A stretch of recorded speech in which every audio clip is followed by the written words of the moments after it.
Ассалаумағалейкум құрметті достар, бүгін мен сіздерге 2015 жылы жарық көрген «Бөлме» атты фильмнің қысқаша ғана сюжетін айтып беретін боламын. Алдымен арнама тіркеліп, лайк басыңыздар. Кеттік ендеше.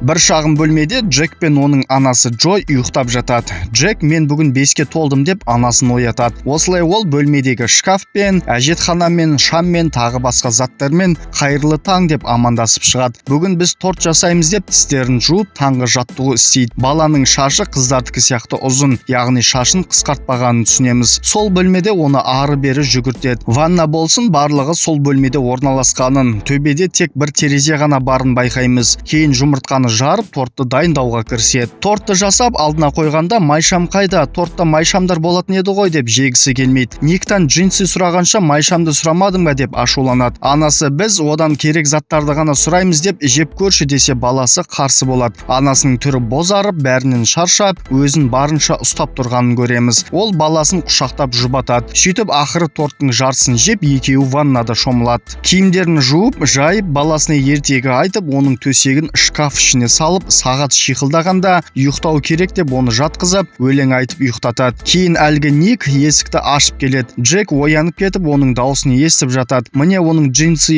жүзім деп әкелген заттарын береді. Бала шкаф тесігінен қарайды. Ал Ник шалбарын шешіп, өзінің еркектік қалауын қанағаттандырады. Соның бәрін бала естіп жатады. Ник жасауын жасап кеткен соң, анасы Джекті шкафтан шығарып, орнына жатқызады. Олардың күндері осылай өтіп жатады. Оларды ешқайда шығармай, осында қорқытып ұстап жатқандығын, Джой адам ұрлаушы маньяктың құрбаны болып, содан бала туып алғанын түсінеміз. Бала ешқашан сыртқа шығып көрмеген, әлемде тек теледидар мен анасының айтқан әңгіме ертектері арқылы көрген. Ал төбедегі терезе мен аспанды ғана көреді. Сөйтіп бірде анасы ұйықтап жатқанда, Джек бір тышқанды байқап, онымен достағысы кеп, оған торттың қиқымдарын сеуіп береді. Ол кеп соны жеп жатқанда, анасы кітаппен лақтырып өлтіреді. Онымен дос болып алған едім деп өз наразылығын білдіргенде, ода микробтар болуы мүмкін, тістесе тарайды деп айтады. Содан Ник оған сыйлық әкеліпті. Оны ашып, ойыншықты әрі-бері айдап көңіл көтереді. Ал Джойдың түрінен оның барған сайын өзгеріп жатқандығын байқаймыз. Содан баласына өзге ғаламшарлықтар естуі мүмкін деп әдейі қатты айқайлап шыңғырып, өз ішіндегі мұң-зарын балаға білдірмей шығарады. Мүмкін сырттағыларда естіп қалар деген оймен істейтін шығар. Ник келетін уақытта Джек шкаф ішінде жатады. Ол керек тағамдарын әкеп, балаға беретін дәруменді алмапты. Қайда десе, құр ақша кетіру деп алмаған екен. Оны жарты жыл алдын жұмыстан шығарып жіберіпті. Ақшадан қысылғандығын жеткізгендей болады. Осы жерде олардың ерлі зайыпты секілді сөйлесіп тұрғандығын байқаймыз. Яғни қыздың ұрлаушы Никтің жасаған ісіне амал жоқтан көнген сияқты көрінеді. Жұмыс табуға әрекет жасадың ба деген Джойға қайдан, ешқандай жұмыс жоқ деп айқайлап бергенде, тесіктен қарап отқан Джек шошып кетіп ұрылады. Соны естіген Ник сен оны күндізде шкаф ішінде ұстайсың ба деп жақындап, Джек шық, саған кәмпит беремін дейді. Қыз тиіспесін деп әдейі оны төсекке тартады. Содан ұйықтап қалғанда Джек шығып, Ник шынайы ма емес па дегенде оған қарап тұрады. Ник көзін ашып, балам сәлем деп сөйлейді. Соны естіген Джой оған тиіспе деп бас салады. Бала шошып шкафқа кірсе, Ник Джойды ұрып басынып, тірі қалғың келсе енді бұлай істеме деп ескертіп кетеді. Джек жылап кешір ана, енді бұлай істемеймін деп құшағына кіреді. Ертесіне анасының иегі көгергенін көріп, кейін аузынан суық бу шығады. Сөйтсе Ник жылумен жарықты сөндіріп тастапты. Қалың киімдерін шығарады. Сосын анасы ойланып отырып, баласына әлгі тышқан қайда екенін білесің ба десе, жоқ дейді. Ол қабырғаның ар жағында деп түсіндірмек болады. Өмірі шығып көрмеген бала екінші бетін көрмей жатырмын десе, Ник тамақты қайдан әкеп жүр дегенде, бала теледидар арқылы сиқырлап әкеледі деп жауап бергенде, анасы жоқ, оның бәрі шынайы, қабырғаның екінші беті бар дейді. Яғни Джек осы уақытқа дейін теледидардан көрген, анасынан естіген нәрселерінің бәрі шынайы емес деп ойлаған екен. Бұрын сен кішкентай едің, оның бәрін түсіндіру үшін, ал енді сен өсіп қалдың деп бұл бөлмеден басқа әлем мен қабырғаның артында адамдар барын, шынайы екендігін айтып жеткізуге тырысады. Терезедегі сарғайған жапырақты көрсеткенде, ол сары ғой, жапырақ жасыл болады деген баласына, иә жасыл, бірақ ол түскенде сарғаяды десе, Джек сен алдап жатсың деп сенбейді. 17 жасымда мектептен қайтып келе жатқанда, Ник маған итім ауырып жатыр деп алдап ұрлап кетті. Сосын мені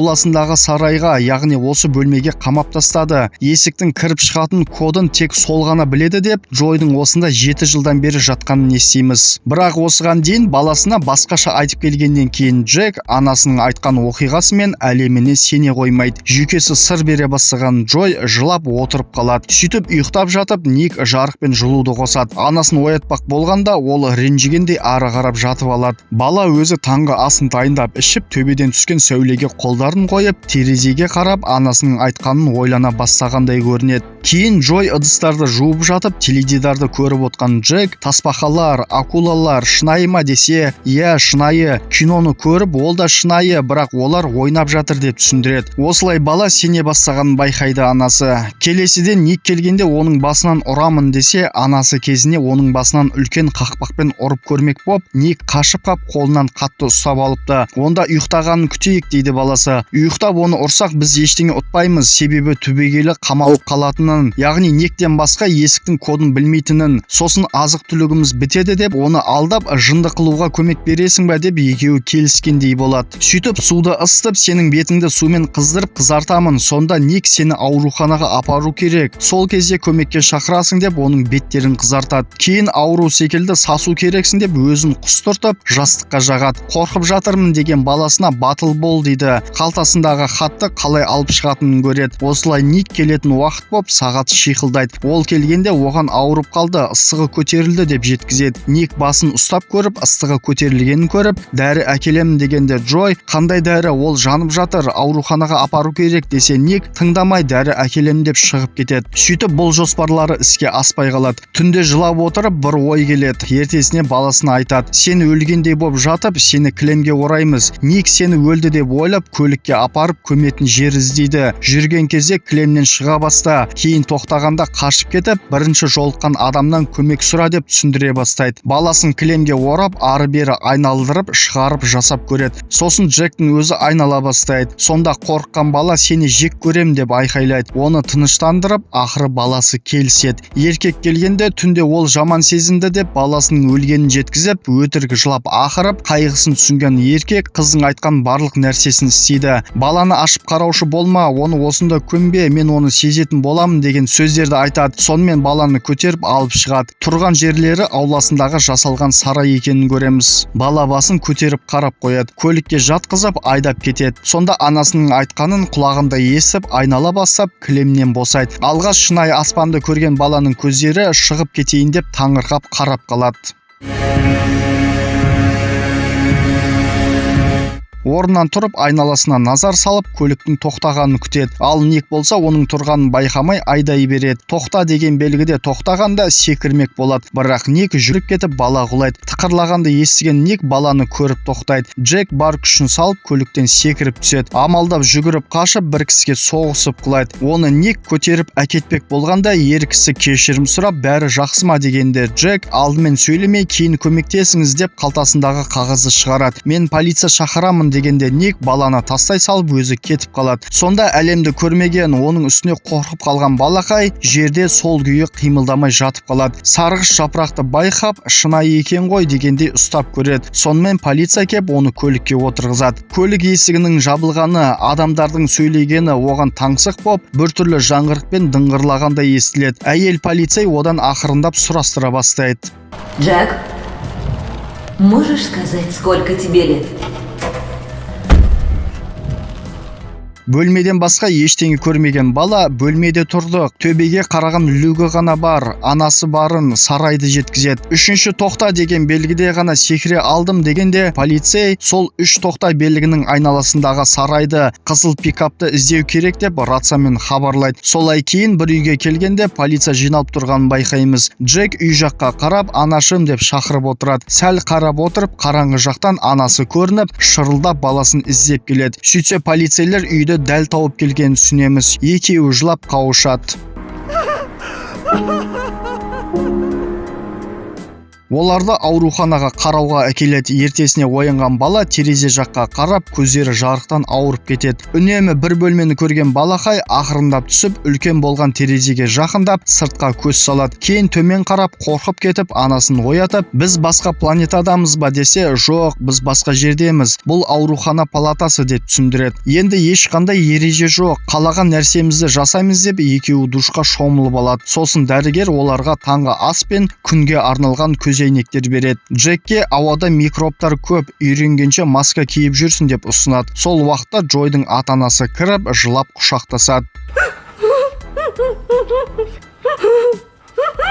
Сонымен олар ауруханада әлі де қаралып қалады. Сол кезде Джойдың ата-анасы ажырасып, анасы басқа кісімен, ал әкесі басқа қалада тұрып жатқандығы белгілі болады. Онсыз да қиналған қызға бұл да бір соққы боп тиеді. Жаңалық шығып, Никтің ұсталғаны жайлы ақпарат тарайды. Кейін ауруханадан үйіне келетін кезде журналистер мен халық жиналып қарсы алады. Үйге кіріп, анасының жаңа күйеуі Леомен танысады. Кейін өзінің бөлмесіне көтеріледі. Баспалдақты көрмеген Джек ақырындап шығып, анасының бөлмесіне кіргізеді. Демалып алған соң тамақтанып отырады. Джойдың әкесі балаға қарамай жеп отырып, түрінен біртүрлі отқанын байқайды. Сәлден кейін тамағын жеп тауыспай, мен кете берейін деп тұрғанда, не болды, неге асығысың деген қызына, жұмыстарым көп дейді. Сен Джекке бір сөз айтпадың ғой деп баласын қабылдамай отқанын түсініп, оған қара, әке қара дегенде әкесі қарай алмай, ақыры қарамай қояды. Шынымен әкесі Джекті қабылдай алмай отқаны расталады. Ренжіген қызы Джекті тұрғызып бөлмеге кетіп қалады. Сөйтіп олар журналистердің кесірінен сыртқа шыға алмайды. Бірде баласы мультфильм көріп отқанда ұйқыдан оянған ол ойыншықтармен ойнасай деп ертіп кеп алдына шашады. Мен оның шынайылықта өмір сүргенін қалаймын деп, анасына мен телефон бермеймін, сен де берме деп ескертеді. Кейін мен бақытты болудың орнына керісінше деп жылайды. Анасы оны жұбатуға тырысқанда, сен менің басымда не болып жатқанын білмейсің ғой деп бас салып, анасы екеуі сөзге кеп қалады. Яғни қыз басынан өткенін ұмыта алмай жатқандығын және сол оқиға оның жалпы психикасына әсер еткендігі байқалады. Сөйтіп журналистке сұхбат беруге келісіп, одан Джек жайлы сұрастырады. Ол туылғанда өте әдемі болды, мен оны сақтап қалуым керек екенімді түсіндім дейді. Джекті ұрлаушыңызға бір жерге апарып таста деп айту ойыңызға келмеді ма? Тастанды баланы біреу тауып, Джектің балалық шағы жақсы болар еді ғой деген секілді ауыр сұрақтарды қояды. Толқып, уайымдап, көздері жасаурап жауап береді. Сұхбаттан керісінше одан сайын тұйықталып, жаман болып отырады. Түнде Джек ұйқыдан оянып кетіп, анасының қасында жоқ екенін байқап, душ жаққа жақындайды. Онда анасының қықылдаған дауыстары шығады. Есікті ашып көрсе, оның жерде қиналып жатқанын көрген Джек айқайға салады. Яғни өзіне қол жұмсағысы келгенін түсінеміз. Аналар жүгіріп кеп, оны ауруханаға алып кетеді. Джекті тұйықталып, көңілі болмай, кішкентай бөлменің орнына енді үлкен үйде уақытты өткізіп, анасын күтіп жүреді. Апасымен бірге дүкен аралап келеді. Сонда Лео өзінің итін алып кеп, Джек екеуін таныстырады. Шынайы итті сипап көріп, кейін Лео үшеуі серуенге шығады. Анасын ойлаған бала шашын қысқартуға келісіп, шашым анама күш береді деп ойлап, оны апасына кестіртіп, апаруын сұрап, басын жуып алады. Кейіннен бір көрші бала доп ойнайық деп шақырып, екеуі доп теуіп жүргенде, анасы кеп, ойнағанын көріп қуанып, сосын құшақ жая қарсы алады. Осылай анасы баласынан кешірім сұрап, енді ондай нәрсе жасамауға уәде береді. Баласының шашын шығарып, әжең оны маған әкелгенде мен жазылып кететінімді түсіндім, сен мені құтқардың дейді.